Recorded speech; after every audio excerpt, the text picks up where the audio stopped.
2026, and how many times do you plan to write 2025 as the date for the next episode of the Campus Comics Academy? This is Scott Reed, and I'm joined on this episode by Mike Atchison. Okay, and to be honest, how often do we actually write our date? Like, we don't write checks anymore, so... Rarely, yeah. I was thinking that. Now, I may type it, but most of the time that autofills when you're opening up said document. So, yeah, those mistakes are fewer and farther between. I always think of this cartoon I saw. And this cartoon was probably like 2010 or something like that. It's like these two guys, a younger guy and an older guy. They're standing at a counter in a bank and they're filling out deposit slips, you know. And the younger guy says, "Man, I haven't gotten used to writing 2010 on my deposit slip." And the older guy says, "Yeah, I'm still writing 1980." So I just always found that humorous for some reason or not. Well, I find it humorous in the fact that you find it humorous. Yeah, there you go. So it's just one of those things. So, but we're not here to talk about 1980 or 2025, but comics coming out in 2026.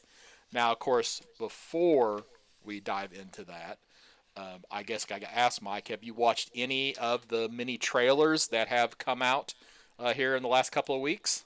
I watched the Supergirl trailer, but I haven't watched any. I don't think I was aware of anything else. Oh, so I think we have an official trailer for either a leaked trailer or an official trailer for Avengers Doomsday. And then we have the trailer for the Wonder Man series coming out on Disney. Okay. And then we have, of course, the Supergirl trailer. So I haven't watched any of them. I was just curious if you'd watched any of them yet. So. Yeah, just the Supergirl one. I must have had that show up on my Facebook feed or something because it just knows what I look for. But I have not went out looking for anything specifically. So now that I know about it, I'm sure I will go looking. Yeah, I thought about watching them before we record. I said, you know what, I'm just gonna wait. So, hey, we did have some feedback from our last episode where we talked about the first 5 appearances of the Black Panther. This is from Michael Cathro. He says, my first exposure to the Black Panther is probably his time with the Avengers. He's been fairly consistent in how he has been portrayed throughout the years. He found a Black Panther omnibus at Ollie's, and if you can find something you like at Ollie's, generally it's pretty cheap. So I'll be reading more of him in the future. Then he did comment that the discussion about the coloring, because we talked about how Chala was basically kind of a ashen gray. Mm-hmm. Yeah, it said it reminded him of the Gray Hulk going to green. So, and of course that was more of it was actually harder at the time for them to do gray. It was very, very inconsistent, so that's why they switched the Hulk to green for issue number 2. But it seems like they would have chosen a more standard color, or I wonder if that's just how the brown, you know, I know they used brown, so I don't know. It was just kind of, it still thought it was kind of weird. I didn't know that he was only gray for one issue.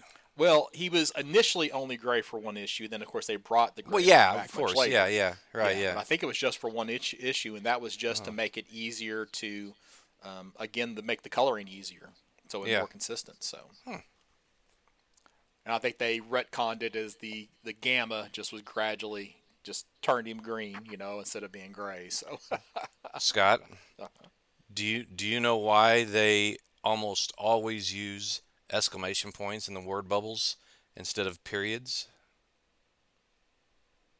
I do not, unless it's just Elliot S! Exclamation point Maggins' fault.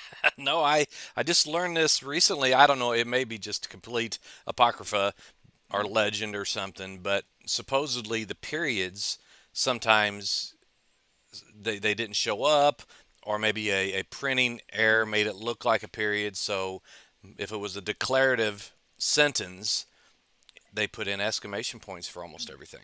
Well, I know for a long time, this is a story I read from Peter David.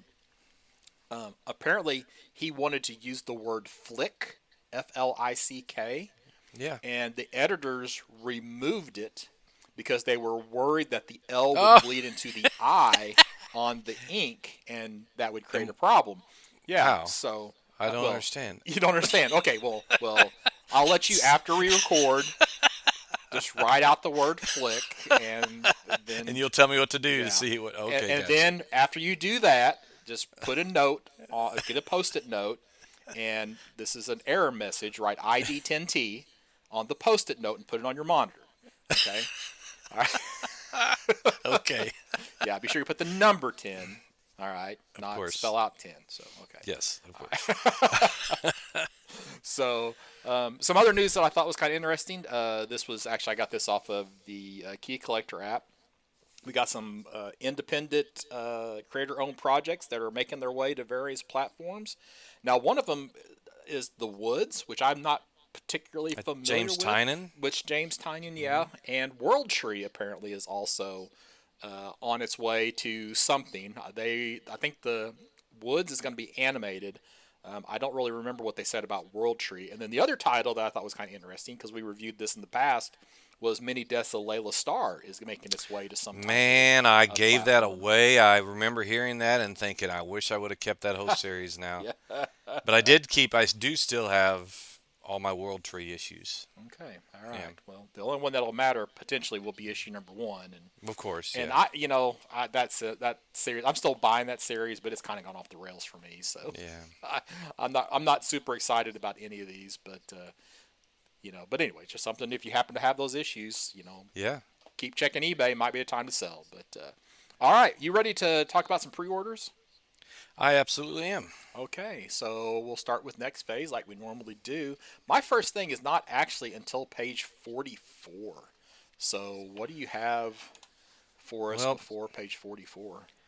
there's not much before 44, but I do have something under Okay. Abrams, and once in a while I do find something there that's good for one of my grandkids. And my youngest is my grandson. He just turned a year old last month, and his dad's a big golfer, and uh, it's almost a certain thing that he's going to be learning how to play golf early. So there's a book on page 27 from Abrams called 100 First Words for Little Golfers.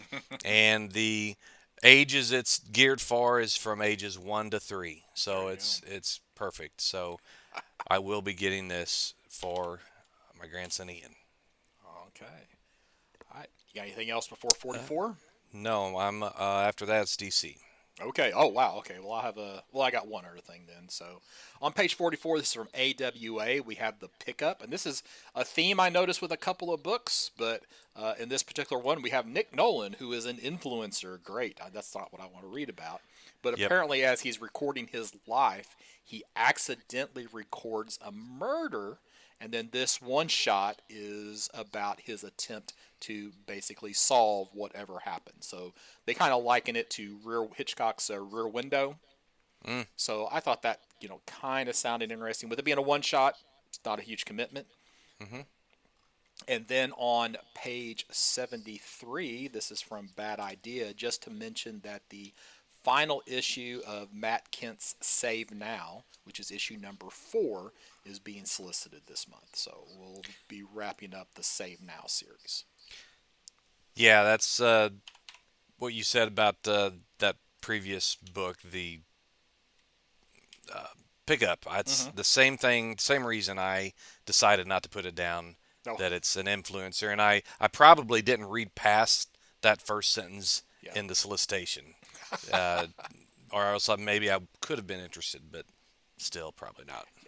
I think I'm gonna go ahead and pick it up. I figure it's a one shot, and some of these AWA one shots have been pretty good. Like that's where all the Prototopia stuff was at, if I Right, remember right. So those were decent. I mean, the only downside is like, well, if you want more, there's nothing else to get. right.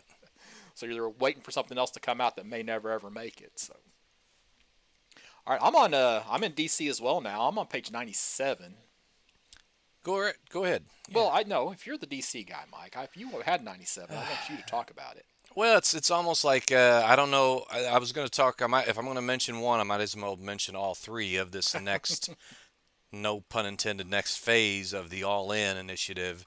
It's called DC Next Level, Hmm. and they are soliciting three books that, the way they describe it, are focusing very strongly on the creator's name recognition and reputation. So we have Lobo #1 by Scotty Young and Jorge Corona. We have Deathstroke the Terminator #1 by Tony Fleeks and Carmine Di Giandomenico. I said that better than I thought I would. Uh, and Batwoman #1 by the OG Batwoman writer Greg Rucka. I believe he created her, didn't he?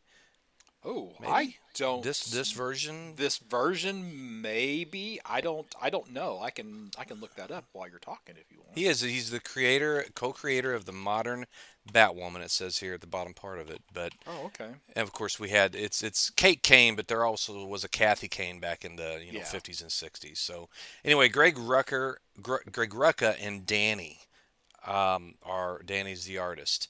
So what about you? What are these out of these three? If you had to pick one, what would you pick to buy? Well, I'm not gonna buy any of them.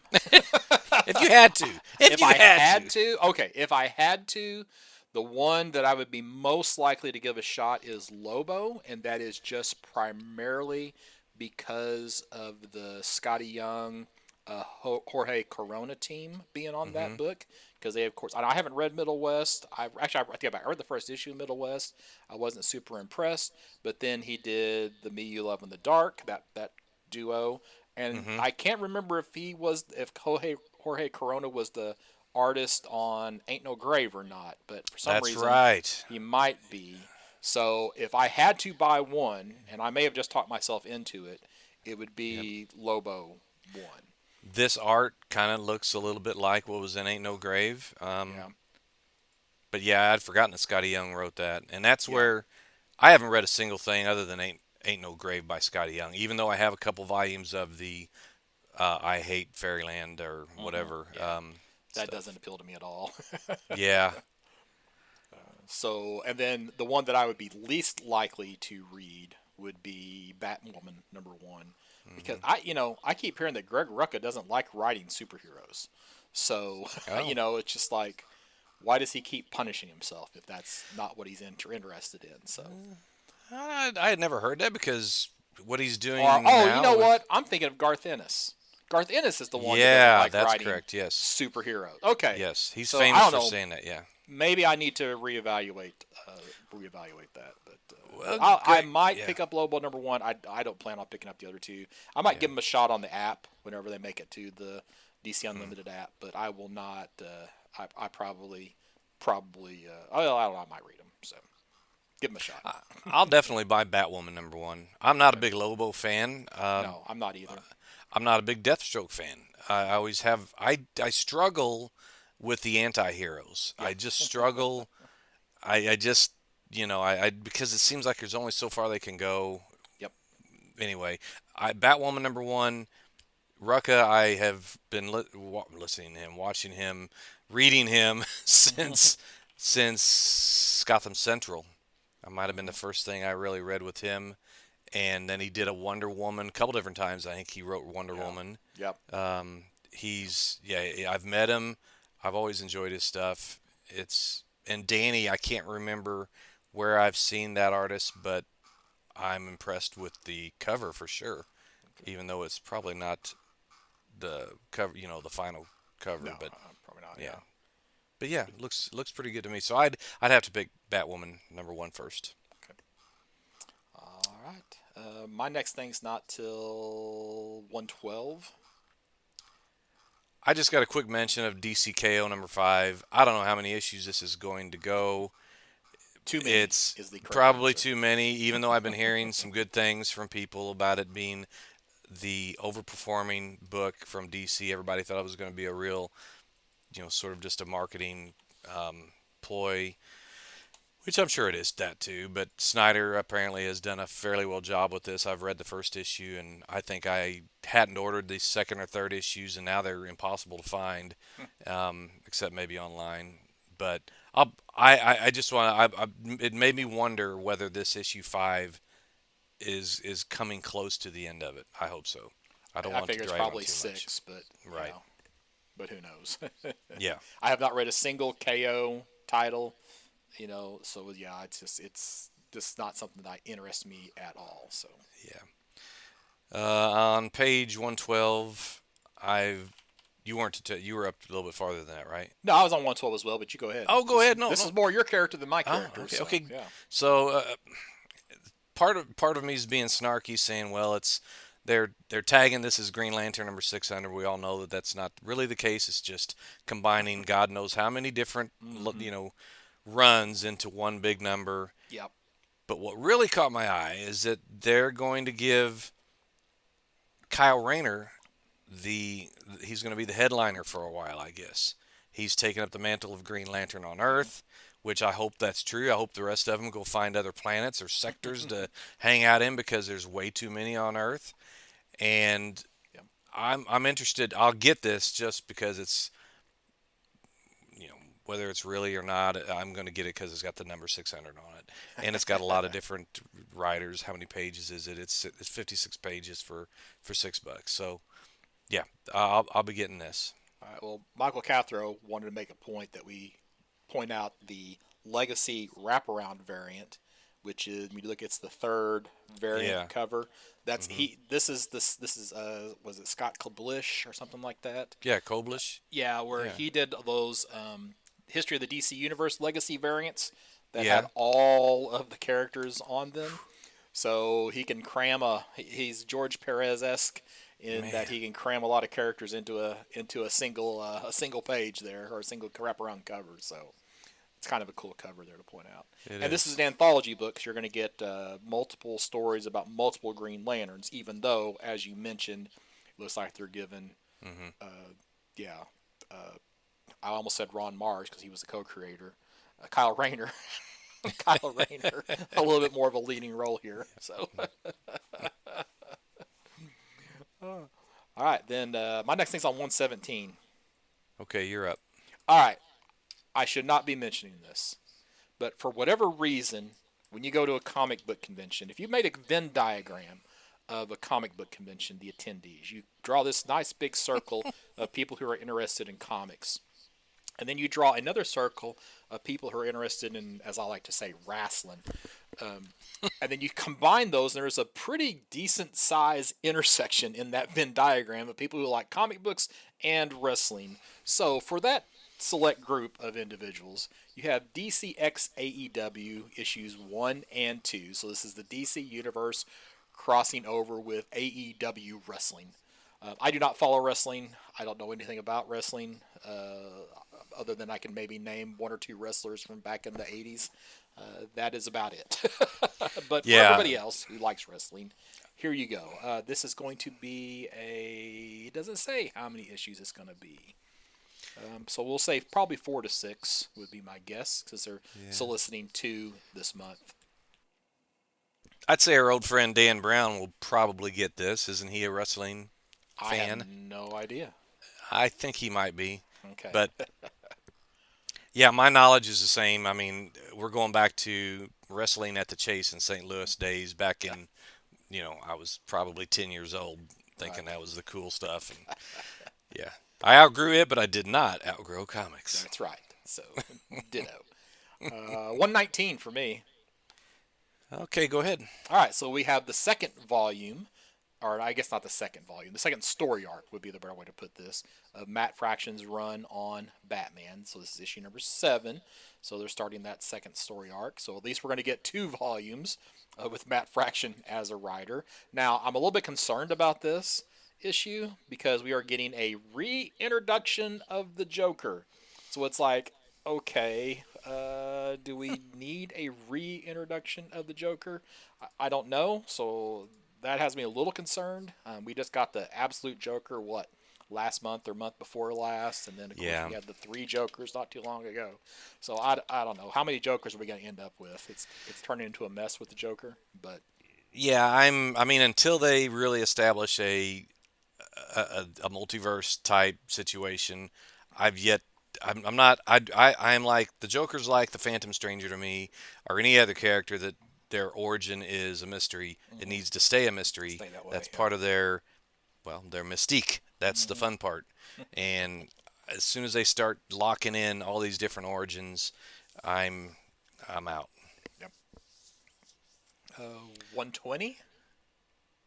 Yeah, So I was just going to mention Tom King's returning from his hiatus on the book, so he's back yeah. with the writing duties on issue 31 of Wonder Woman. So, which is interesting. I also had that down. Like Tom King's back, and I'm glad I didn't, get too freaked out and just Mhm.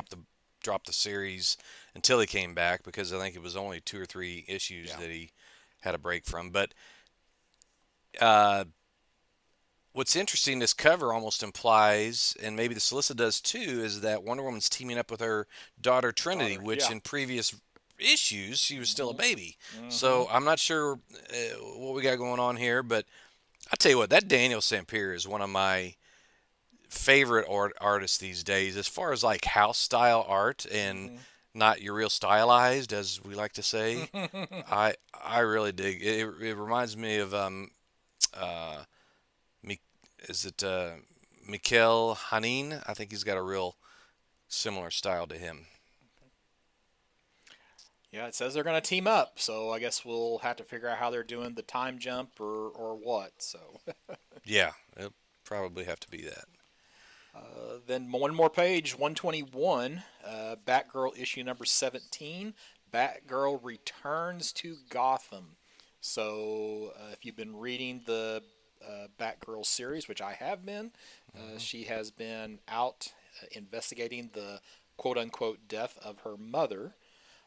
And now I guess that the storyline is going to wrap up in issue 16, and she'll return to Gotham for issue 17. So I'm Yeah, interested to see Batgirl, Cassandra Cain back in Gotham. yeah, I've enjoyed it well enough. It's not blowing my socks off. I enjoyed the Birds of Prey quite a bit more, but it's canceled now.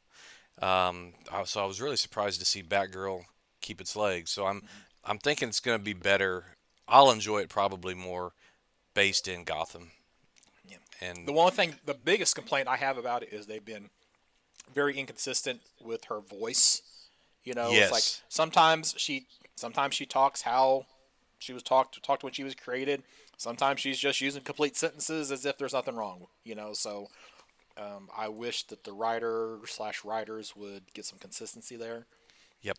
I just think it makes the character I think more interesting when she's in her original version, especially how she communicates. So It's interesting you say that because I heard the exact same words come out of Stella from the Batgirl to Oracle oh podcast. She mentions that quite often, yeah and because she's covering this book.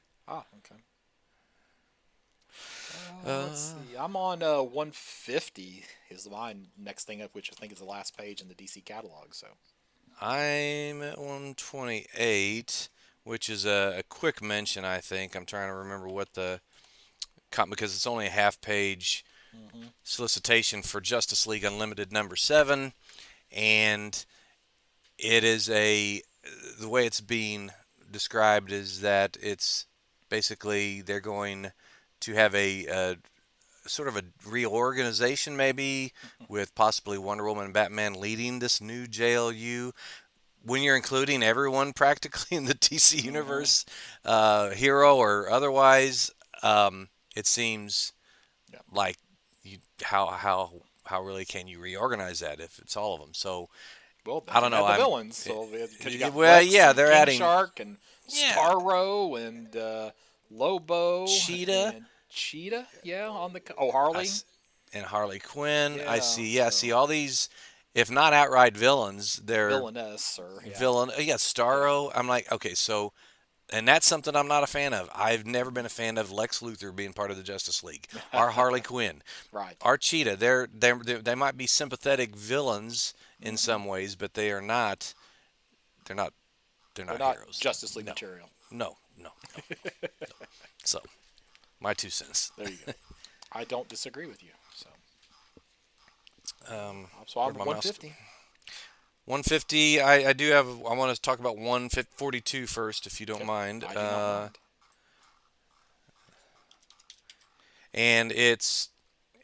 I've really been into these compact editions. I've bought 4 or 5 of them so far, and this one I was looking through the different choices, and this one jumped out at me. It's the Green Arrow Year One DC Compact Edition, written by Andy Diggle and art by Jock. It's a pretty highly acclaimed story, and it's yeah, it's I think it. I mean, I wouldn't buy everything that they sell in the compact, but certain storylines or whatever, it's $10 for 152 pages. It's a nice size to carry with you if you're traveling. So yeah, just wanted to give that a quick mention.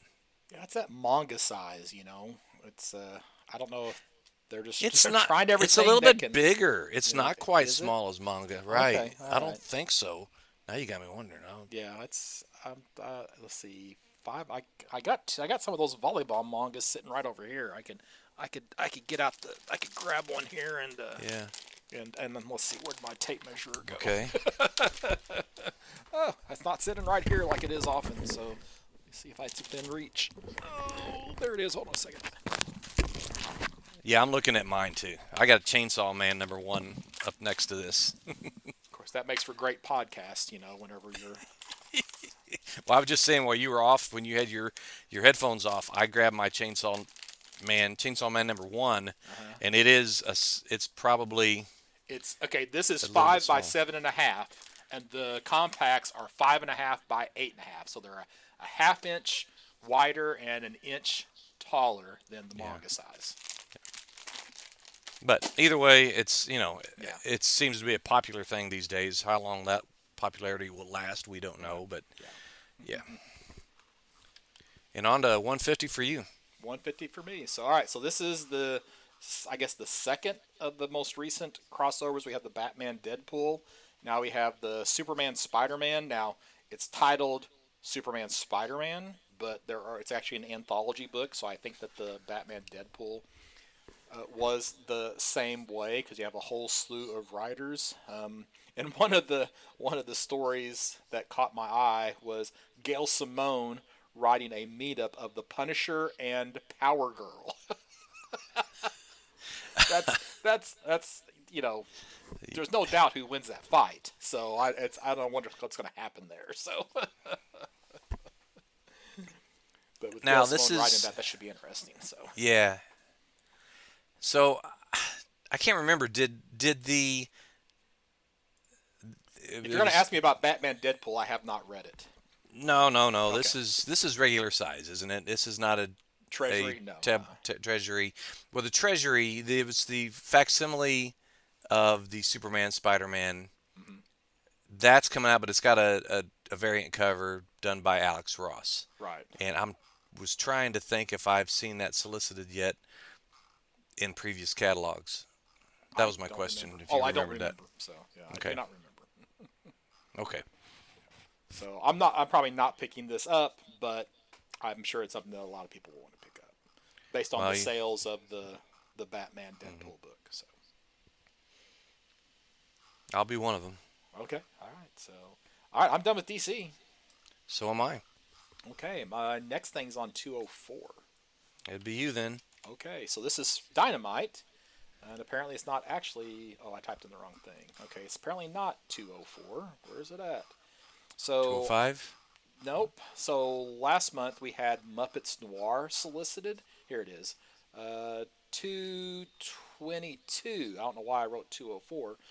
My only comment is that, okay, Muppets Noir was not a one shot because they did not say if it was ongoing, if it was a one shot, or anything like that. So now we know that it is not a one shot. It's at least a two-issue series, and probably means it's an ongoing until it's no longer ongoing. So then I'm on 257. I've got one out of Dynamite. Disney villains. Gaston #1. Of course, he's the antagonist in Beauty and the Beast. I'll probably get this for my granddaughter because I've gotten her some of the other Disney villain books in the past. So yeah, it's just me trying to influence their reading. It's by Greg Pak and Fred Van Lente. Okay. Oh, that's a name that will come up in an upcoming episode. Yeah, sure will. Still on 257. Yeah, I'm good till then. All right, so this is from Keen Spot or Execution Posse Holdings. You have a new title from Mark Spears that's set in his Mark Spears Monsters universe. This is Mark Spears Midnight Man, so this is just a one shot, illustrated and written by Mark Spears. We've got a few different covers here. There's at least 5 covers for the book, as kind of has been the case for a lot of Mark Spears works lots of variant covers for him to work with. So Yeah. Did you say that Mike Cathro had this yeah, suggested? Mike Cathro also had this suggested as well. So Yeah. he's got a few here, and this was one that he also mentioned as a possible pickup for him for this month. I had it down too, so Oh, okay. 3 for 3. I mean, Mark Spears I normally take note of anyway, but this main cover, it's like a cross. This Midnight Man is a cross between, say, the Punisher Hmm. or the Phantom, with the skull and Hmm. crossbones, and Doctor Manhattan, Yeah. Doctor Manhattan or something. He's got that blue Right. kind of Captain Atom type skin. Yeah, Interesting look. I've been picking these up, so I'm kind of interested to see how this is going to fit in into just the what I really consider primarily a Universal Monsters story. So I don't know. We'll see. We'll see. So Yeah. I'm not. I'm on 306 now. Okay, that's where I'm at too. Oh, We're okay. lined Well, up. all right. I was just going to mention this because we have Narco #1 from Image. This is a 5-issue series. Thank you, Image, for telling us how many issues this particular series is. But this kind of fits in with that theme of somebody witnesses a murder. So we got Marcus Westfall has a rare form of narcolepsy. When he gets excited, he passes out. He's adapted. He lives at home, but he's infatuated with the girl next door. He witnesses her murder, and collapses. And now he's the suspect. So he's got to basically find out who the actual murderer is to keep himself out of jail. So it's that random murder witnessing solve the mystery. Yeah. Second title this month. Yeah.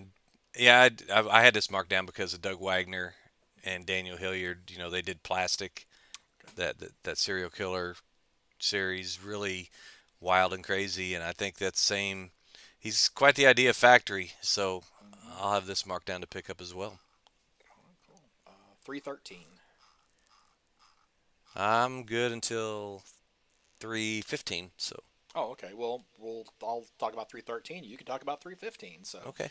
for anybody who failed to pick up the first issue of Invincible, there is a foil version coming out, Invincible #1 foil edition. So you can grab that, get you a blank cover, or get you yet another cover, the C cover for the series.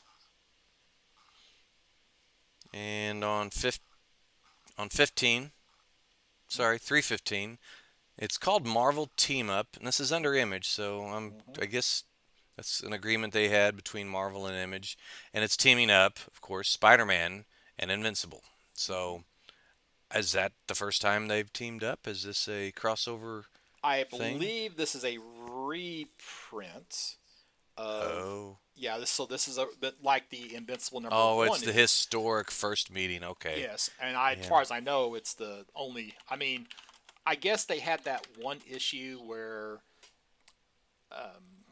oh gosh, Invincible was like jumping through like various other universes, and he like met Mhm. Batman, and then he actually you kind of see like gloves or a Yeah, shadow, right, gloves right. and a Yeah, that's shadow. right. I remember. So there was that quote unquote team up, but there is. Let's see. I was looking to see about the original one of this, if that was actually listed as Marvel or if that was, and it's a pricey book. So those I are can blind imagine, yeah. bags. There's a lot of people are pre-buying this one. I'm on eBay right now. Let me do this. Let me go highest price as opposed to as What opposed you're to normally most doing. recent. Yeah, so Marvel Team Up #14, Invincible appearance. This is from 2006. There we go. That's the information that I actually wanted. From 2006, so that's 19 years ago. And it was actually published under the Marvel label in January 2006. Well, of course I'm And behind somebody the sold times a, on this. yeah, so somebody sold a copy, a 9.8 CGC graded copy for $670.50. So You there might you want to go. get the reprint then. Yeah, probably more in my price range. So, all right. Let's see. I am at 384. You sure you didn't have 382 down Well, for let me look at someone? 382. Okay, well, 382, I had that listed at the end, but I'll go ahead and mention it now. So Oh, this, sorry, I that's didn't. okay. Okay. That's all right. Michael Cathro suggested this book. This is from Mad Cave, Honor and Curse Eternal. So this is basically an immortal ninja who has to protect the last descendants of his sworn family, even if it means unleashing the monster within. So, Mad Cave doesn't specify if this is an ongoing or not, or limited. I'll assume with it being Mad Cave that it's a limited series. Yeah. And then on 384, we have exploit number one. This is basically one of those journalists goes after a tech billionaire. So I'm kind of interested to me being a more of a tech person than a journalist. I'm kind of interested to see what the take is. So I may be picking this series up just to kind of get the story here. Yeah. I'm way up to 418. All right. Well then 403. This goes in the category of how did we miss this last month? I So think I seen it, but I didn't bring it up. okay, so this is the absurd title for the month. This is also from Mad Cave. Now this is the second issue because, like I said, apparently it was in there last month. I didn't see it. So the Florida Hippopotamus Cocaine Massacre, issue number 2. So the title tells you basically everything that you need to know probably about this book. The laser drug. Oh, it's the laser drug force in the Florida Hippopotamus Cocaine Massacre. I yeah, that's all I think that needs to be said about that one. Other than how did I miss that title? I don't know that cover, that pompadour on that guy. That's a pretty wild hairstyle. Yeah. Then what page you say you're on? 418. All right, that's you then. 418 is okay. It's also from Mad Cave, right? Yeah, Mm-hmm. yeah. Yep. And, oh no, it's from Image. Sorry. Uh, No, it's Mad Cave. It's I Mad got it Cave. Yeah. under. Yeah, I just wrote it down on my notes wrong. So it's from Mad Cave. It's called "Don't Forget Your Briefcase." Everywhere the president goes, there's a military liaison who follows, carrying a briefcase with the codes to launch a nuclear strike. And it's just been lost. This is the story about what happens when a 10-year-old boy finds the nuclear football and accidentally brings the world to the brink. This sounds so cool, yet so scarily realistic. I could see something stupid like that happening with something as important as that. Mm-hmm. So I don't know who these creators are, Elliot Rahal or Philip Sevi, Mm-hmm. but I think I'm going to at least check out this first issue. Yeah, you got what 4 pages of preview art there. The preview art is pretty, looks decent, looks good. It's even got some likenesses of previous Mm-hmm. presidents. I can see Clinton and Bush and Well, Obama, Kennedy and even going Nixon back and to yeah, yeah Reagan. Reagan, Yep. Nixon, Bush Senior. Ford. Yep. Yeah, wow, interesting. Yeah, so I'll be getting this for sure. It's actually not. It's a trade It's paperback. trade. So Yeah, it's a yeah, trade. right. So Excuse me. it's Yeah. been out previously. So I'm on It 502. okay. What do you got? You got anything for 502? Nope. Oh, wow. Okay. Oh All right. no, I do have 496. Okay. All right. 496. Sorry. Can't keep up here. I'm sitting here kicking myself thinking, how did I not remember? There's so many things I've missed in the past, and they look like they're brand new. That's why they sell more trades, I think, by repackaging stories. So 496 is actually it's a whole section of a company called NBM Graphic Novels. Apparently, they've been around for over 50 years, but they it looks like they specialize in biographies of musicians. Mm-hmm. So you have Amy Winehouse, and this is a perfect time for if Shad was able to join us, it'd be a good one for him to talk a bit about. You got Michael Jackson, Mm-hmm. Willie Nelson, Bob Marley, the Beatles, David Bowie, you name them. And yeah, I thought that was kind of cool. I doubt that I'll buy any of these, No. Yeah. but it's if somebody has a particular interest in graphic novels that are biographies of Here you go. musicians, Yeah. then this is for you. Yeah, so it's I don't know. I've never heard of MBM. So to me, if they've been around for 50 years, I wonder if Same. the thing I remember, the closest thing to this was in the 80s. We had Personality Comics, which had like all the rock and roll biographies and the sports, the Hmm. unauthorized biographies. Um, so I don't know if this is in some way, shape, or form tied to that or not.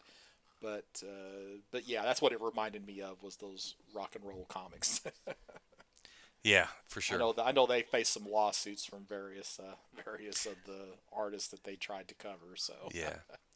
And the art looks pretty good. I mean, this Amy Winehouse cover, that's a nice nice likeness. And yeah, yeah. Some of them look better than others. Like true. I'm looking at the Prince cover, and the Prince looks more like oh gosh, there was a band that he started that he wasn't the lead singer on, but it looks more like the this other guy than it does Prince. I know what you're talking about, and I Yeah, can't and think of it. I Yeah. can't come up with his name. It's like, oh, what is his name? But I don't know. I'm on Ah, 502 still. okay, So. up to you. All right, so this is from Oni Press. We've got Dead Teenagers. This is a 5 issue series. So basically, it's Groundhog Day in a slasher movie. So since 1997, five friends have been trapped in the ultimate nightmare as a mysterious entity forces them to relive their first prom night over and over again and re-kills them in new and increasingly insane ways each time. So it's Groundhog's Day in a slasher movie. I don't know. It's an interesting concept. I don't know if I'm going to pick it up. I kind of get the vibe of oh my gosh, the Kyle Stark book that we read that there was a Kickstarter of with the serial killers in the Oh, neighborhood, and I yeah, can't even the I monsters. where monsters dwell. Thank you. Where monsters lie, or I yeah, think it was dwell, or maybe it's dwell lie. or something. Yeah, You're right. I think I don't know. It's where monsters lie or dwell. So yeah. it kind of got that vibe from it. So that almost makes me want to pick it up. So I'll just see whatever I get around to placing my order if I pick it up or not. So Well, it caught my eye because the writer is Jude Ellison S. Doyle, who I really enjoyed this book that she wrote called "Be be Not not Afraid." afraid. Yeah, so it seems like quite a different type of story. I can I can almost say that the real nightmare for me would be watching a slasher film over and over again. So not, not necessarily just experiencing being killed. It would be almost as bad just to watch the movies. But oh, I do like the little Pretty Woman Woman. homage cover. That's funny. Mm, My wife's a big Pretty Woman fan. she probably wouldn't like that cover No, she though. I probably wouldn't wouldn't buy know. that for her. So. She would look at me and go, "Really? How much did you spend on this?" What? All right, I'm on 557. I am up to 538. Okay. So let's see. This, before I embarrass myself again, this looks like it's new, but Scott, is this something new? This Let me check. Comics, the magazine, on page 538. It's As issue. far as I know, it looks new. Well, it looks like a fanzine type thing, maybe less literary than things in the past, not necessarily interviews, but it's out by Prana Publishing, 32 pages, and it sort of just talks about some what's really selling right now, Hmm. what the big things are. I don't know. It's this first cover's got the absolute Batman. It's kind of like the story or the articles about how to make absolute Batman with Nick Dragotta, Snyder, Martin, Cowles. So yeah, I don't know. I'm kind of curious as to what this would look like. I don't know if it's $3, so it might be something to check out and maybe never buy again. I don't know. Right. Of course, it's comic size, which is kind of interesting. Yeah, Because most of the time these magazines are magazine size. Though hmm, I think my opinion is they're fighting a losing battle because like one of the things that they say is comics the magazine is everything you ever dreamed of and more. Want to find out about the next big thing before the internet even knows? that's That's not not going to happen. possible. No, that's That's just not going to happen.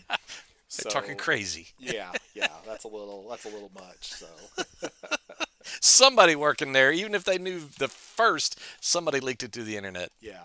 Well, I mean, or that's the thing is, yeah, they're going to have to be posting about what's in their upcoming issues, just to garner sales, and yeah, I don't. So you know what? I think I'll get this, and then I'll see if it's on the internet yet. Anything it Yeah, there you says. go. You can do a comparison, report Right. back to us. So, 557. Okay, still that's you then. All right, so this is The Future Is from Rekka Comics. All right, they're up to issue 11 once again. Well, they're continuing the storyline that started, I don't know, one or two issues ago, where they introduced kind of like a villain, Lulz, Lulz.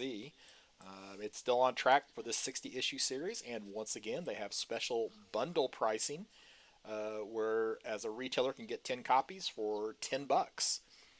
And I think moving forward, they don't have it listed here, but they made an announcement in their Discord that I think moving forward, all the covers are going to have. There's going to be two. There's going to be an A and a B cover.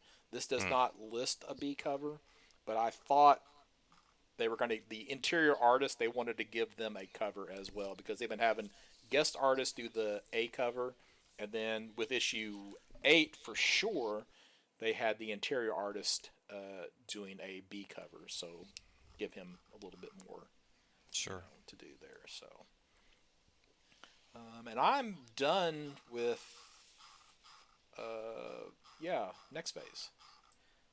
So what else you Okay. got? I've got one more in next phase, and that's tomorrow's back issue number one. Is that 67 or 87? 67.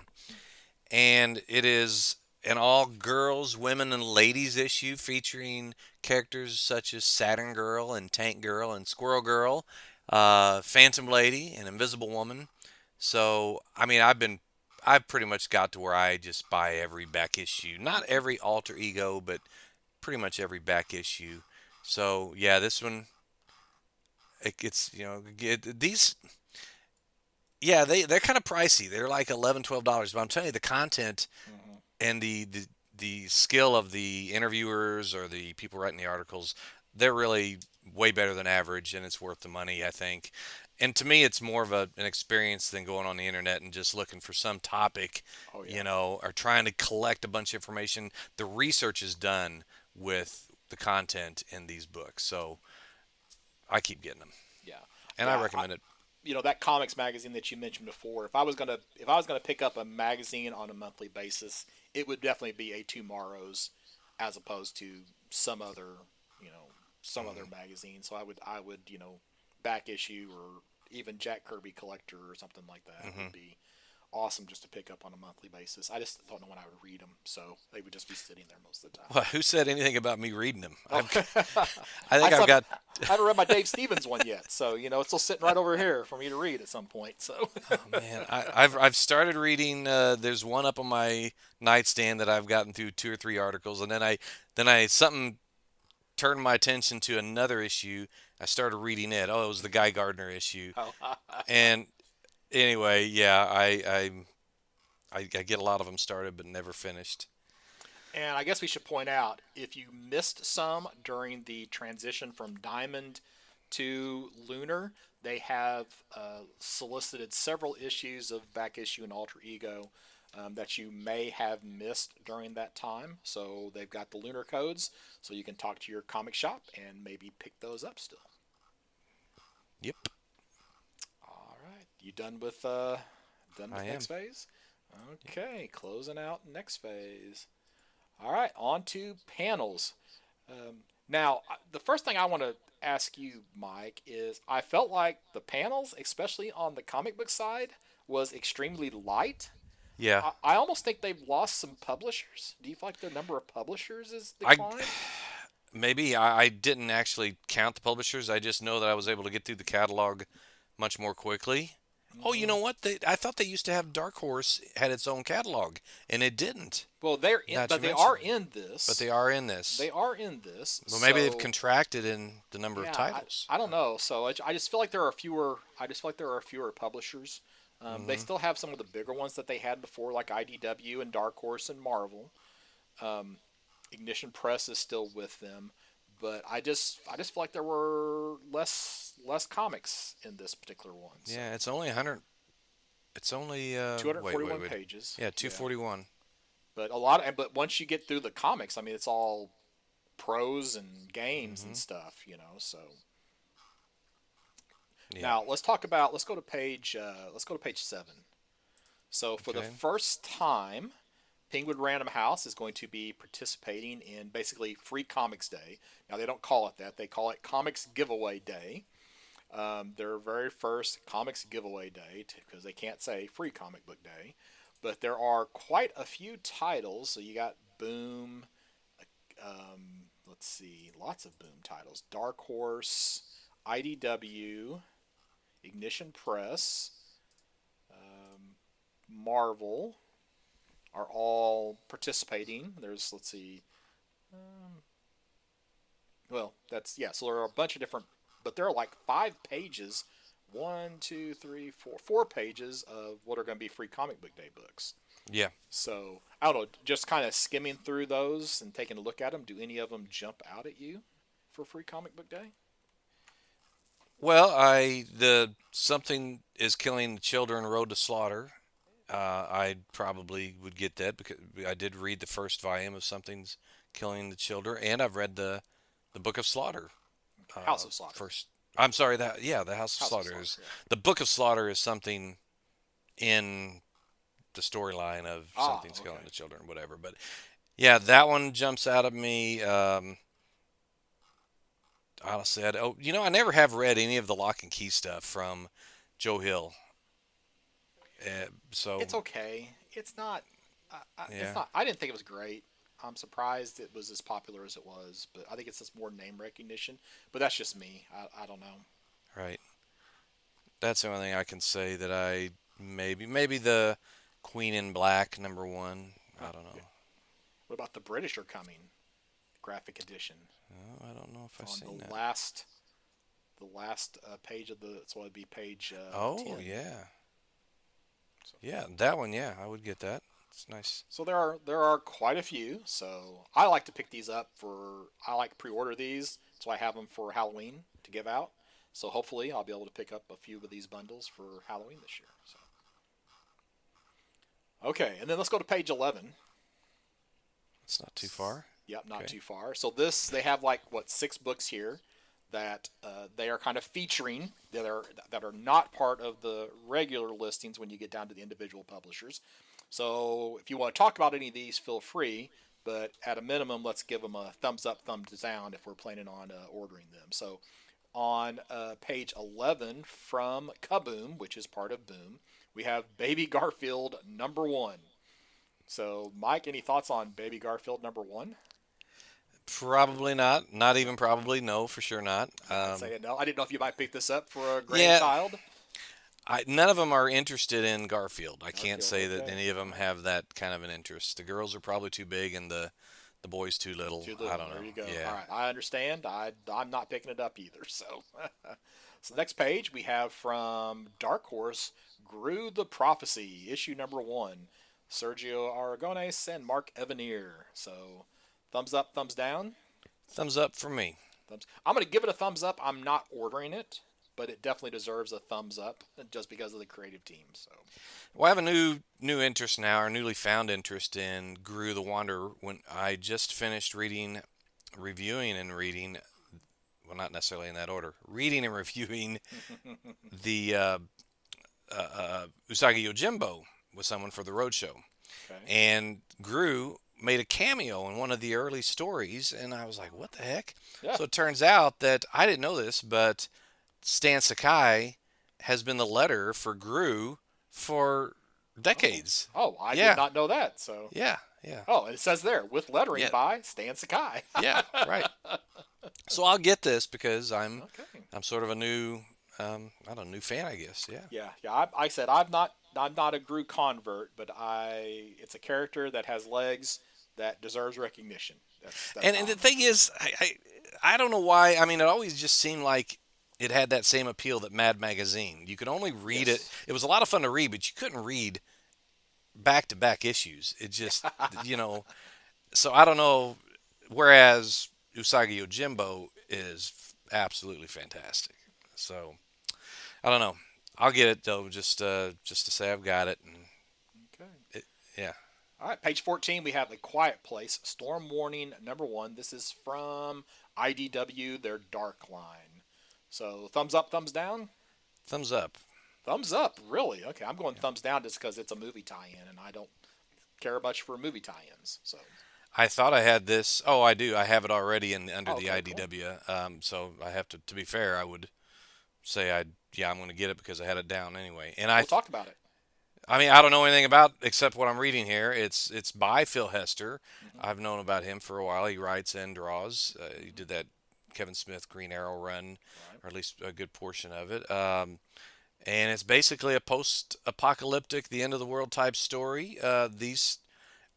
These types of stories tend to they tend to be appealing for TV shows and movies, Hmm. and it's Have you not basically watched A Quiet Place yet? no, have don't Oh, didn't know the okay. first thing about it. In Ah. fact, when I seen it, it had a subtitle, "Storm Warning." I'm Hmm. thinking, has this come out before? And I couldn't find where this was, like the sequel to another book. Well, this Um, is a based off of a movie, a John Krasinski movie, who was Jim in The Office, and then of course he yeah. was on the Amazon series he played Jack Ryan Hmm. for the follow up for those Tom Clancy books. So he uh, basically spearheaded the first A Quiet Place, and the idea is these monsters that um, basically are just attack sound. They basically show up and wipe out most of the population on the world. Oh. So that's why you have to be quiet, otherwise Oh. you get killed. So and this is just a Yikes. uh, Okay. another story in that one. So I all don't right, know that I'll get it, but it's worth a thumbs up to me. It looks like okay, it'd be good. Yeah. all right. Page 15, we have the other half. This is from Ignition Press. Opposites attract in a wholesome whodunit from Jim McCann and Joe Eisma. So thumbs up, thumbs down. Well, I don't know about romantic. It says it's a new romantic whodunit. I don't know that that appeals to me necessarily, but I like whodunits. I like those little mystery stories. It says Uh, so. It says romantic on the left, but then it says wholesome on the right. So yeah, I wonder which one it is, I don't or know. can it be I both? guess I guess it can Yeah, be I both. guess it It's could be maybe both. it's So wholesome romance and not I'm some I'm a little raunchy stuff. intrigued by this one just because of the fact that most of the Ignition Press stuff has leaned more to the mature uh, rating on the books, Yeah, and this one's just okay. It's teen plus, so not quite. I wouldn't necessarily call that wholesome, but it's probably not going to be quite as I don't know, maybe less language, less violence than a lot of the other Ignition Press stuff. right, So right. I'm gonna give it a thumbs up. I may have to order it. I don't know. I'll just have to see. Okay. Let's see. All right, Wonder Man number 1 from Marvel, just in time for the upcoming Disney Plus series, written by Jerry Duggan, illustrated by Mark Guggenheim. Thumbs up, thumbs down. Well, I had a mark down. Okay. Not necessarily to buy it, but I had a mark down as a point of interest. Hmm. I think I'll get this. I mean, didn't we do a first five We of 100% did the first Simon 5 of Wonder Williams? Yeah, Man. Yep. yeah. Hmm. I'll probably get that because at least then, after I read this, I can answer the question that you always ask: how does the original compare to the current Yeah. version? So, you know, the art looks good. I mean, I don't know. That's the cover art. So I don't know what the inside will look like. Paulo Siqueira. Right. But anyway, yeah, I'll go ahead and say thumbs up. All right. Well, I'm gonna give a thumbs down just because Wonder Man is not a character that I have a very strong interest in. Yeah. So I'm probably not gonna pick it up and not particularly excited for it. All right. So that gets us through the featured books here in panels. There's not a whole lot left for me. In fact, I don't have anything until page 36. Well, because of the structuring of Penguin Random House, I have to decipher where I'm looking here. But if Okay. You I got any do Boom? have, Anything from Boom? no, I did not have anything from Boom this time. Okay. So then after Boom is Dark Horse. You already got from Dark Horse. I don't have anything from Dark Nothing from Horse. Dark Horse. Okay. After Dark Horse, We have scrolling, scrolling, scrolling. Still in Dark Horse. Still in Dark Horse. IDW. You got anything from IDW? I did, but I already mentioned it. The We already Quiet talked about. Place. All right. So Yeah. on page 36, we do have a new Rocketeer series. Actually, 38. Excuse me. Yeah. Rocketeer number one, IDW Classics. That name makes me think it's reprints, but but when I read the solicit, it doesn't feel like reprints. So we have IDW serving Rocketeer stories from some of the greatest talents in comics. Dave Stevens, Colin Wilson, Darwin Cook. Of course, I don't know. He would have to be. He's passed, right? Jay Yeah. Lee.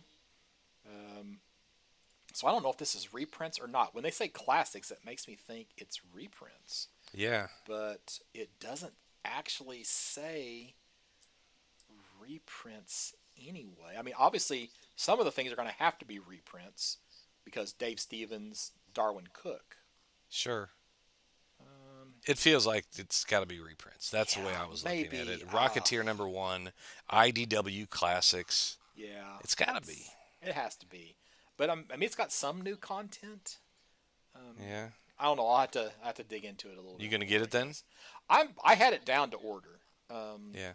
And now I've been ordering pretty much everything Rocketeer, but the only thing I keep is the Dave Stevens stuff. Yeah. I probably actually the Mark Wade, Chris Somney stuff was pretty good. I probably um, should have kept that or need to track that down, but yeah, that's about it for me. So let's see, Ignition Press. We've already talked about one of the Ignition Press books. Yeah. I'm done until Marvel then. Okay, so then we're at Marvel. All right, so on page 42, we have 1776 issue number 5. This is that J. Michael Straczynski series. This is the final issue. So we never knew how long this series was, so now we know. It is a 5-issue series written by JMS, illustrated by Ron Lim. I have the first couple of issues, have not read it yet. At this point, I guess I'm just going to finish it out. So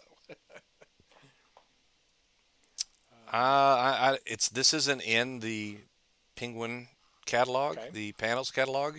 It's only in the Marvel, and that's Daredevil number one. It's a new run of Daredevil, this time written by Stephanie Phillips. I feel like this is a repeat from last It month. is Did a we talk about? resolicit from last time. Yes, we did talk about it, but yeah, I was weird Ah, that it was in the Marvel catalog again. So yeah, it's exactly like so. I don't need to talk about that again. I was like, this is deja vu.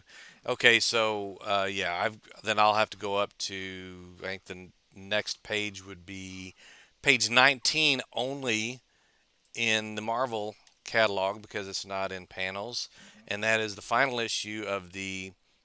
Oh, I'm sorry, it's not the one I'm talking about. It is X-Men United.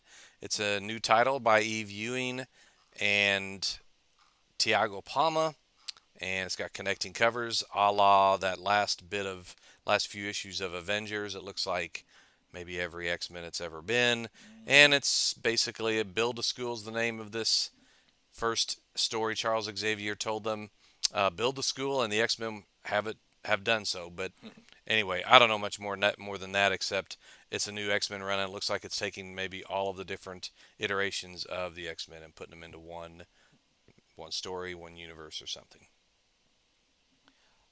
page 58 from Marvel, we have Moonstar number 1. So this is Danny Moonstar, who was one of the original New Mutants, and this title is of particular interest to me. I got to meet Bob McLeod last summer at the Metropolis Superman celebration, and I Hmm. actually have a head sketch of Danny Moonstar from him. And even though he is retired, and you had to find this in the Marvel catalog, he has a variant cover for this particular issue. So I will definitely be picking up this book. So this is just Moonstar issue number 1. It doesn't indicate if it's ongoing or limited series, but again with It's Marvel, it's limited. It says in the Marvel catalog one of it does say in the five. Marvel. Hmm. Okay, so okay, so that's probably I'll be able to pick it up then and just finish it up. But yeah, the B cover is the Bob McLeod Hidden Gem variant. So hopefully I will be able to order that one directly. So Yeah, that's really nice. I like the art that is shown in here, and mhm. yeah, And then I'm actually done with Penguin Random House. Oh, I'm and gonna. Michael Cathro also mentioned Moonstar as well. So Okay. I've got a couple more Marvels for me than usual. So you have Avengers number 36. It's the last issue. This is on page 47. Excuse me, I'm in the wrong catalog again. It's on page 14 of the Marvel catalog, okay, and it's basically the last issue and also the I guess the last of the last maybe the last three or four have been these big group hmm shots, and it's a composite of all. It's with the idea that you could lay them all next to each other and have a right, big. Oh, it's 34 through 36. yeah, 36. So connecting three covers, issues. yeah, Yeah, connecting covers. Um, and wrap around at that. So yes, lots of characters on the covers, hmm and not so tiny that you can't make them out. It's kind of a neat, and it make for a good poster probably. yeah, And then I have on page 52 of the panels, hmm Fantastic and Four first foes. yeah, and just a comment. This is where they lose me when they start doing the the they've got Mr. Fantastic, Reed Richards, looking just like Pedro Pascal. Yeah. Pedro. I won't call him Pablo. Pedro Pascal. Yeah, no, that's where I step off. Even though, I mean, isn't this a who's this artist? He looks familiar. Mark Phil Noto. Buckingham. That's Mark Buckingham doing the cover. Oh, the cover. Yes, you're right. Phil Noto. Cover. Yeah, Yeah. hmm yeah, yeah, But this yeah. is based. These are the versions from the movie, not the versions from the comics. Yes, So yes, yeah, Earth 828 yeah. So I guess it's fair then, but still, and the Mad Thinker will probably look like John Malkovich. right. And then page 67, it's Storm, Earth's Mightiest Mutant, number 2. And now I know I had it earmarked, and now I'm just going to have to save that for whenever you ask me. So, Oh, okay. yeah, we'll just we'll just save that thought for now. Okay. Well, I actually want to talk about one thing really, really quick, and I probably should send you. Let me send you this link in the chat so that you can. And this actually just came out. I thought we were going to be talking about. I thought I was going to talk about the November comic book sales, but they just Yeah. released the December comic sales. So let Oh, me get to where I can send this to you if I can find it in my Zoom workspace. Okay, it's not cooperating. There we go, chat. And again, this makes for wonderful podcasting, but there's a link there that has the top 50 selling comics okay. for December of 2025. And what stands out to you, Mike, Oh man. about the top 10 here? Well, as the listeners can tell, we did not prepare for this. I didn't, at No. least. So this is going to be completely from the hip. hmm So scrolling down here, I can't say. Well, the I'm. number one thing, I'll just go ahead and start this, is how Yeah. dominant DC is in this top 10. Yeah. Now, if you, like I said, I thought we were going to talk about November, and I want to say either 8 or 9 of the top 10 in November were DC books. The only one that made it, Marvel, that made it into the top 10 was Amazing Spider Man, which you notice Amazing Spider Man is down to 18 in December. Yeah. Yeah, and Wow. That is. there's only two Marvel books in the top 10, which is Ultimate Endgame, which is supposed to be the end of the new Ultimate Universe, and then Ultimate Spider-Man number 23, which I'm sure is like the next to the last issue of that series. I think they're all supposed to end at 24 with the ending of the Ultimate Universe. But then it's almost all DC.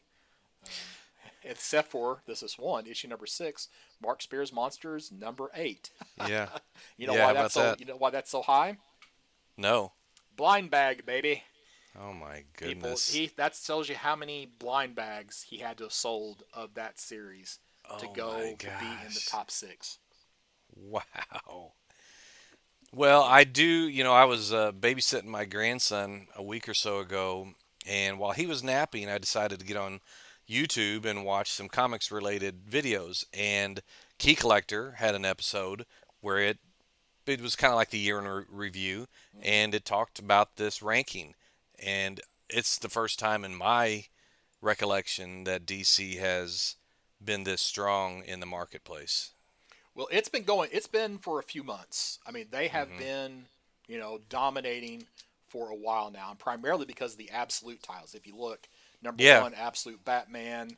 Number four, absolute Wonder Woman. Number seven, absolute Batman. And then KO, DC KO. Well, that's actually not even the main title there. DC KO Night Fight, number 204. I yeah. wonder why that one's up there, but yeah, I don't know. it's just crazy how, I mean, a year ago it was all Marvel, and now it has definitely flipped. And I don't ever remember seeing an IDW title in the top 10. And there you've got Teenage Mutant Ninja Turtles number 13, Yeah. you know, in the top 10, and heck, you've got to go all the way down to 19 to find an Image title. So you got IDW and Keen Spot, both with titles outselling what I would consider the number 3 publisher, And which is Image. and both of those being Teenage Mutant Ninja Turtles and Transformers are basically, Yeah, licensed licensed. property. Mm-hmm. Yeah. Yeah. Yeah. So, anyways, I just thought this was interesting. So, if you want to see this information, you go to ICV, the number 2.com, click sales up at the top, and they can kind of show you where things are selling, what's Yeah. selling. For free, you can look at the top 50. If you want to see more than the top 50, it's a subscription. But I think just looking at the top 50 is pretty interesting. So, and I don't know if I can remember, I might try to make this kind of a regular thing where we kind of look at the sales and see what's happening. Yeah. So, That's interesting. so Yep. all right. So, Mike, is there anything? What are you looking forward to that's coming out theoretically in March of 2026? From Mad Cave, that Don't Forget Your Suitcase trade paperback. That's I love that idea, and even though it was out in single issues before at some point. It's news to me, so I'm looking forward to seeing that. Well, for me, and until it's not solicited, the future is issue number 11 is what I'm most looking forward to every month right now. So, just for the story and for the little capture the flags that go along with it. So, all right, Mike, you got an investment pick, something you want to throw out there? It's so obvious that I'm sure it's not going to be a good investment, and that's that Storm, Earth's Mightiest Mutant. It's the first appearance of Galacta, which I'd probably miss that if it wasn't in like 1 inch size letters on the page. Uh, I don't know Oh, if Galacta is like a new villain or I forgot. I don't have the page up on my screen now, but so Galacta here it is. is like the First, daughter of Galactus. So oh, it's okay, yeah. and she kind of, I'm trying to remember if she started with Marvel Rivals. She's a card in Marvel Snap. Hmm. But so Galacta, daughter of Galactus. I'm looking for her first. So her first appearance was actually Marvel Assistant Sized Spectacular number 2. Um, so I'm not for sure. Well, they're lying to me then, and Yeah, yeah. maybe that's her first. Maybe the other one is not in canon, and this is going to be a This in is canon considered. It appearance. says the qualifier here says making her long-awaited first ever comic book appearance is the Marvel 616 version of the Femme Inheritor of the Okay, Paracosmic. so So I that's guess probably they're what it is. It's probably an yeah, alternate universe yeah. version. So, oh, okay. So never mind. I don't recommend it. Yeah, I really don't have an investment pick. I mean, any of those number one issues from Image or Mad Cave, you could definitely consider picking up, just in case. But for the most part, yeah, I don't see anything that's, you know, gonna, you know, yeah. What's sad is I really was thinking about A Quiet Place being my recommendation until you told me, oh no, it's already got a movie. I'm like, Uh-huh. I got it backwards. Yeah, yeah. If I guess if I had to pick one, I would go with Exploit number one, just because it's Oh yeah, the tech journalists investigating the tech, billionaire, see what happens. yeah. So, I mean, I feel obligated to pick something, so I'll throw out there Exploit number one. Okay. So, all right, Mike, you got any? let's see. Let me check. I guess it's just yeah. What do we have coming up on the next episode Yeah. of the Campus Comics Cast that we talked about for like 15 minutes before we started Sure. Yeah. recording? Well, episode 227 will be the first 5 of Grimjack, and we'll be reviewing a little book by Fred Van Lente called The Future Is. The first 7 issues, in fact. First 7 issues, yes. And if you don't have this, you can. They have a little digest size that a lot of comic shops have ordered. So, and you can go to the Recca website, and I think they have a PDF file where you can pull it up and see if there's a shop near you that actually ordered this digest size. So, but there's some. There's not any in Southern Illinois. I think there's some in Southern Indiana, and Northern Illinois has several, but nobody in Southern Illinois apparently ordered it. So. Oh, okay. All right. And Mike, if somebody wanted to reach out to you, besides podcasts at bergcomics.com, how might they do that? By email, it's mike@comicshoproadshow.com. Or if you want to touch base on our Campus Comics Cast Facebook page, you can do it there as well.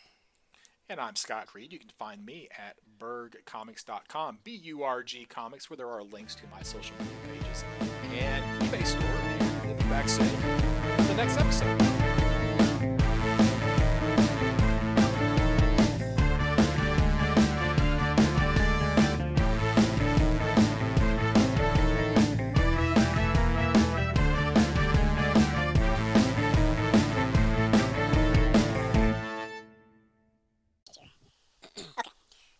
So we'll do Grimjack. What else do you want to do? Oh, there was something I got in my shipment. Oh, I got my what's in my comic room? The World is Screwed or whatever, the We're All Screwed book, the We Are All Effed with all asterisks. I got the collection of that. You said you've been reading it, right? The Future Is? Yeah, The Future Is, yes. Okay. It's got all the asterisks. I bought the Well, the asterisks are the asterisks are a password or a code that you have to figure out, and it's always a 6-letter word. Oh, okay. I thought it was spelling out F. No. No. I remember when the asterisks were used as wildcards in file names and DOS. Yeah, so that's what it's referring I just was going to throw that out there because when I got it, it reminded me that I thought we discussed possibly talking about it, but I might be hallucinating just as much as AI. I mean, obviously, I've got, let's see, where's it at? I got it right here. You're talking about this one. Yeah, mine's a smaller version, though. It's like a compact, I think. Hang on.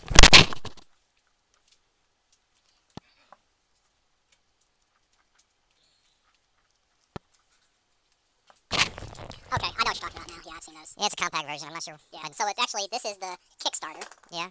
And then, let's see, where the actual first issue. So I think that's the cover of the first issue. It's Jay Lee cover, looks like. Yeah. Yeah. Let's see here. Or maybe that's a different cover. There's 8, 7, 6. Yep. Is that the same cover? Mm-hmm. Cool. Mm-hmm. Okay, yeah, there's issue 1. And you said it covers through 1 through 7, my book does. Okay. I don't know, just throwing it out there if that's something you want to do. I mean, I would definitely talk about it, but I might go a little long. Hey, this is your kind of book, so I think that'd be a good one to do. Okay, well, we can talk about it then. So, how many issues you want to do? I don't know. Is there a cutoff? I don't know why I collect 1 through 7. I'm assuming that's one arc. There's like their first heist. Or no, that's basically how they get the band together. Is basically what it boils down to. I'd say we just do 1 through 7 then. Okay. All right then. And how do you say it whenever you the future is? The future is. The future is. Okay. Yep. Yep. It's just the future is. Okay. The hacker wars are over. The black hats have won. Who will save us from the world is coming? All right. Yeah, So it's like let's see. I'm looking at my notes here from where I was doing all the capture the flags. See if I can find the. I don't know if I typed them into my notes, but yeah, I have it. Yeah, so it's like the first one is like plasma is the code word, and then yeah, and then let's see, where's issue 2? It's oh, I didn't type it in for. Is this spoiling it for me? No, well, only if you decide to do all the challenges. Oh, no, then I won't. One of the passwords is Cosmos, so it's just there's just 6-letter words, so you gotta try to just decode basically. Okay. Okay, all right. So first 5 Grimjack and the future is. Future is. Okay. You just say volume 1, or if you want to say 1 through 7, that's fine. Okay. So, because that doesn't actually include the Kickstarter. Doesn't have the Kickstarter? No. I don't think it does. I could be wrong though. Yeah. Well, hold on. Let me compare the first issue with the. It's funny. The first issue was supposed to be $13.37. Yeah. Which in leet speak spells leet. Yeah. 1337. Oh. And then they reprinted it. All the subsequent issues are $4.04. Mm-hmm. Right.